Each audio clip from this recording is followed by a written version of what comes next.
Downsizing the family home is a common goal for some Australians and sometimes a lot of retirees moving into retirement, and it is generally a trigger event after the children have moved out of the family home.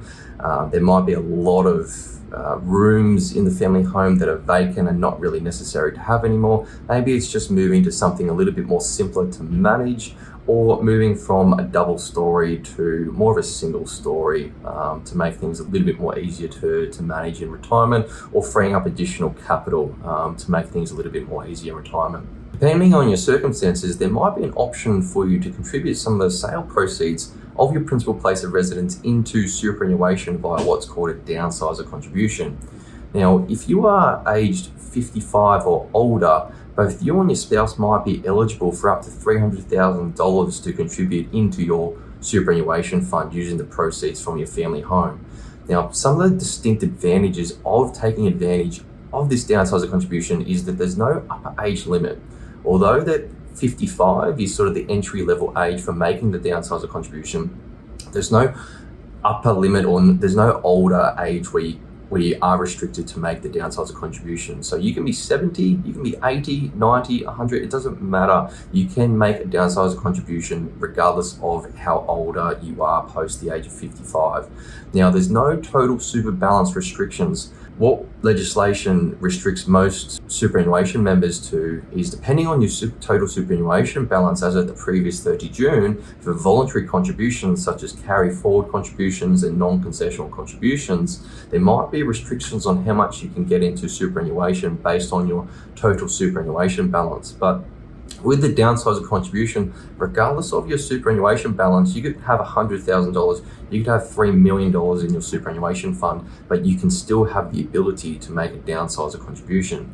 Now, there's no work test for you to meet, and the downsizer contribution is actually an after-tax contribution and forms part of the tax-free components of your benefits. Although there's no immediate benefit besides the fact that your super fund doesn't take out the 15% concessional rate, it's more of a distinct advantage for the next generation because it forms part of the tax-free components, and any benefits passed on to the next generation or adult children, any tax-free components is completely tax-free in their hands. Now, that's another video in itself. Now, also, the downsizer contribution does not affect your ability to make other voluntary contributions depending on your total superannuation balance. So you can get in up to $300,000 each as a member couple and still contribute if there's additional proceeds left over up to the non-concessional contribution caps depending on your total superannuation balance. Now, there's a few eligibility requirements to be met, like everything else with superannuation contributions. So you must have owned the principal place of residence for a consecutive 10-year period. The home must be located in Australia, it can't be an international property at all, and you must make the downsizer contribution into your super fund 90 days post-settlement. Now, there are extensions available at the ATO's discretion, but it's if the actual settlement process or post-settlement, things beyond your control has extended that time for you to make that downsizer contribution into superannuation post that 90-day period. And some of the more common uncontrollable circumstances that might warrant this is maybe a death in the family, or you've suddenly fallen into ill health. And sometimes at the ATO's discretion, you can have that 90-day period or that 90-day cutoff extended.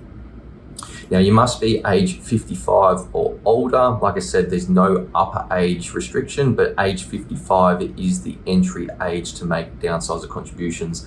And you cannot have made the downsizer contributions in previous years as well. So this is a once-off contribution eligibility for you. You can't make this more than once.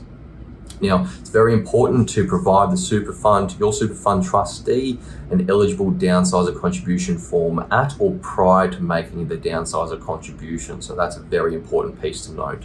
Now, although it is called a downsizer contribution, you don't actually have to physically downsize your home as long as you meet all of the eligible conditions and eligibility criteria that I've just talked about and have the sale proceeds or even spare cash you have in a bank account. You can still make a downsizer contribution. For example, if you sell your principal place of residence that qualifies for a downsizer contribution for $1 million, but you buy a new home for $1 million and you have $300,000 sitting in your bank account, you can use that $300,000 sitting in your bank account as a downsizer contribution. There's no requirement for you to actually downsize, as the name suggests.